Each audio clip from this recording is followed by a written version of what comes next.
नाज़िन सेठारजा ऐं भरपासे वारनि इलाक़नि में बरसातनि सबबि केतिरा ई घर ड्रही पट पइजी विया आहिनि। मासूम ॿार ॾाढनि ॾींहनि खां बुखुनि ते पाहा थी विया आहिनि।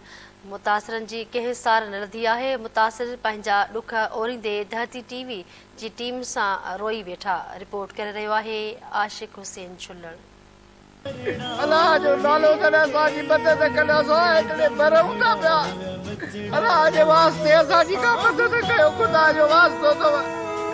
असांजो माल वियो, बचा विया, अन्न वियो, हर शइ वई हली। असांजा घर में काई शइ न रही आहे। असां हिते मस्जिद में वेठा आहियूं। अल्लाह जे घर में पनाह वठियूं।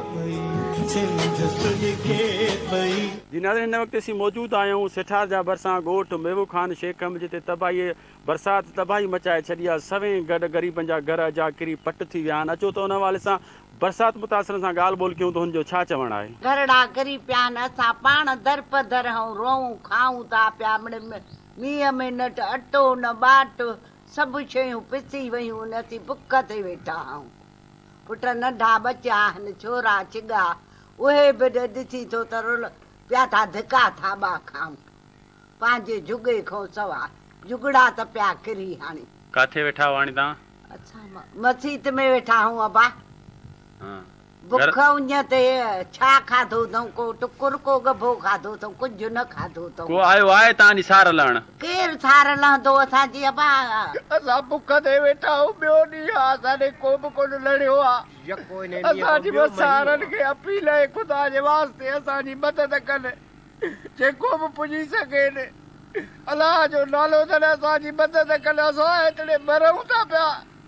अल्लाह जे वास्ते असांजी का मदद कयो। खुदा जो वास्तो अथव।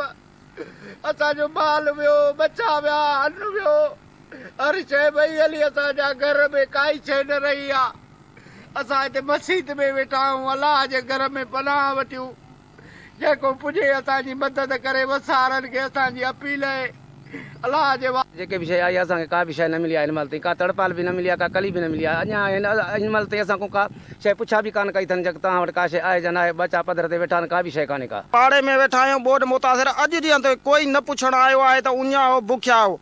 कुझु अथव न अथव बचा आहिनि बस जा। असांजा मींहं में उञ में बुख में तिड़के ते वेठा आहिनि। कोई माण्हू पुछण वारो न आहे जेको आहे सो। आख़िरकार वञूं त वञूं काॾे? इन खां पंहिंजे पाण खे बाहि ॾेई साड़ियूं उहो भलो आहे।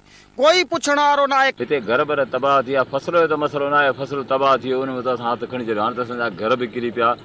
केरु बि सरकारी तरह वार करण लाइ तयारु न आहे। सेठारजा भरिसां ॻोठ मेवू ख़ान शेख जे रहवासियुनि जी ॻाल्हि ॿोल ॿुधी हिन तबाही जा मंज़र हर दिलि जेको आहे सो रोई रही आहे। गुज़िरियल 3 ॾींहंनि खां वठी जेको आहे सो ॻोठाणा बुखुनि ते पाह थी विया आहिनि। पर हिन वक़्त ताईं हुकूमती अमलदारनि जी का बि सार न लधी आहे। ॻोठाणा जेको आहे सो दाऊं करे रोई रहिया आहिनि, ख़ुदा खे ॿाॾाए रहिया आहिनि। त हुननि वसवारनि खे गुज़ारिश कई आहे त फौरी तौर ते खाद खुराक जो बंदोबस्तु कयो वञे। कैमरा टीम सां गॾु आशिक़ हुसैन, धरती टीवी, सेठारजा। असांजो माल वियो, बचा विया, अन्न वियो, हर शइ वई हली। असांजा घर में काई शइ न रही आहे। असां हिते मस्जिद में वेठा आहियूं। अल्लाह जे घर में पनाह वठियूं।